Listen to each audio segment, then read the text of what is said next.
नमस्कार बंधुरा, आज आमी भिडियोते बोलबो 3रा एप्रिल बृहस्पतिवार कुम्भ राशिर दैनिक राशिफल सम्पर्के। दिनटा कुम्भ राशिर लोकेदेर केमन जाबे, ग्रह नक्षत्रेर स्थिति किरूप थाकबे, कि जोग निर्माण होबे, कि प्रभाव पड़बे दैनन्दिन जीवनेर उपर से कथा बोलबो। एछाड़ा बोलबो এই दिन स्वास्थ्य, आर्थिक स्थिति, पारिवारिक जीवन, दाम्पत्य जीवन, केरियार, चाकरी, व्यवसा इत्यादि क्षेत्रे कि प्रभाव पड़बे। ताई राशि यदि कुम्भ हये थाके अवश्य भिडियोटी शेष पर्यन्त देखुन। प्रथमे बोलबो ग्रह नक्षत्रेर स्थिति।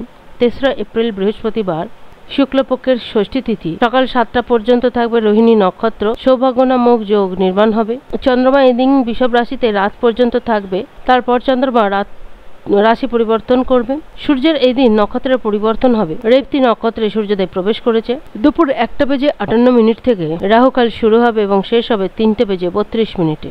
3রা এপ্রিল বৃহস্পতিবার এই দিন মঙ্গলদেব তার রাশি পরিবর্তন করবে। এতদিন যে মঙ্গল মিথুন রাশিতে ছিল কর্কট রাশিতে প্রবেশ করেছে এবং কর্কট রাশিতে মঙ্গলদেব নিচস্থ হয়েছে। এইবার বিস্তারিত রাশিফল সম্পর্কে বলবো। দিন ঠিকঠাকই থাকবে, খুব একটা খারাপ যাবে না। তবে এই দিন মনের মতন কোনো সফলতা আসবে বা এমন কোনো কাজ যেটা দীর্ঘদিন করছেন কিন্তু সেভাবে করতে পারছেন না, সেই ধরনের বিশেষ কিছু কাজকর্ম হয়ে থাকবে যার জন্য মন অধিক প্রসন্নতায় ভরপুর থাকবে। তবে কুম্ভ রাশির যারা যুবক রয়েছেন তাদের কেরিয়ারের বিশাল উন্নতি হবে, সেই দিক থেকে খুশির কোনো সংবাদ আসতে পারে। পরিশ্রম যদি করেন তো পরিশ্রমের যথোপযুক্ত ফল পাবেন। বিদ্যার্থীদের মনোবল বাড়বে, বিদ্যার্থীরা বিদ্যাক্ষেত্র থেকে ভালো ফল পাবেন, তাদের সাহস এবং পরাক্রমতায় বৃদ্ধি ঘটবে। বিশেষ করে যারা বিদেশে যেতে চাইছেন, যে সমস্ত ছাত্রছাত্রীরা তাদের বিদেশে যাওয়ার একটা উপযুক্ত সময় এটা বলতে পারেন। পজিটিভ রেজাল্ট আসতে পারে। মনের মধ্যে যদি কোনো ভয় বা দুবিধা থাকে সেগুলো দূর হবে। কোনো দিক থেকে যদি কোনো সিদ্ধান্ত নিতে চান তাহলে সঠিক সিদ্ধান্ত নির্ণয় করতে সক্ষম হবেন। ছোটখাটো যাত্রা হয়ে থাকতে পারে, সেটা পেশাগত জীবনের দিক থেকেই হোক বা পরিবারকে সঙ্গে নিয়েই হোক, যাত্রা একটা হতে পারে। এই দিন আপনাদের আত্মবিশ্বাস থাকবে ভীষণ কাজকর্মের প্রতি, তার জন্যই ভালো ফল আসবে। পারিবারিক জীবন, দাম্পত্য জীবন মোটামুটি ঠিকঠাক থাকবে। তবে স্বাস্থ্যের উপর একটু নজর রাখতে হবে, কারণ ষষ্ঠভাবে হয়েছে মঙ্গলের গোচর। স্বাভাবিকভাবেই স্বাস্থ্যের উপর বিশেষ নজর রাখতে হবে। যদি স্বাস্থ্যে অবহেলা করেন তাহলে অধিক অর্থ ব্যয় হওয়ার সম্ভাবনা রয়েছে।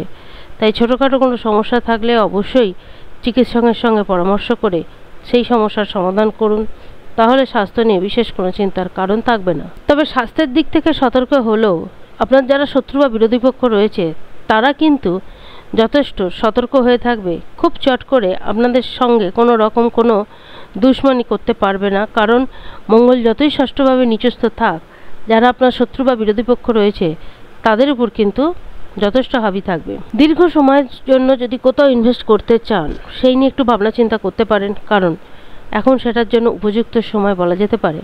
ভাগ্যের সাপোর্ট পাবেন, ভাগ্য মোটামুটি ঠিকঠাক যাবে। প্রপার্টিগত দিক থেকে লাভবান হতে পারেন, তবে একটু চতুরতার সঙ্গে সেদিকে ডিল করতে হবে।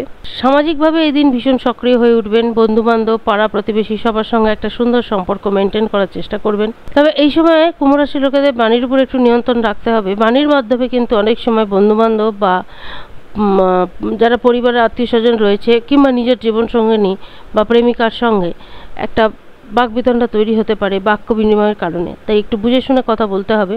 দেখুন, এই ক্ষেত্রে একটি সুন্দর উপায়ের কথা বলতে পারি।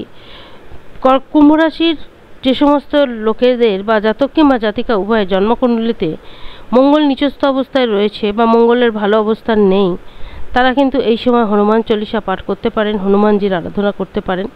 তাহলে কিন্তু মঙ্গলকে মজবুত করতে সক্ষম হবেন বা মঙ্গলের দুষ্প্রভাব থেকে নিজেদেরকে বাঁচাতে সক্ষম হবেন।